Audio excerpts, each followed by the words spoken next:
अस्सलाम वालेकुम एवरीवन, क्या हाल है सबके। तबीयत मुझे ठीक हो गया। Welcome to stumps with Sameer.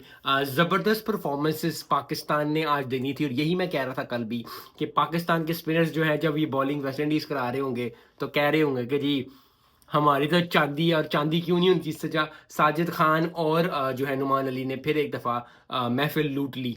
अच्छा स्कोर किया रिजवान ने और सऊद शकील ने एक अच्छा टोटल पुट आउट किया, तो पाकिस्तान ने बड़ा ज़बरदस्त स्कोर अच्छा किया। और एक अच्छा, क्योंकि जब भी आप 200 प्लस या 180 175 में कहता प्लस चले जाओगे तो बहुत टफ हो जाएगा, क्योंकि सबको दिख रहा है कि स्पिनिंग ट्रैक है।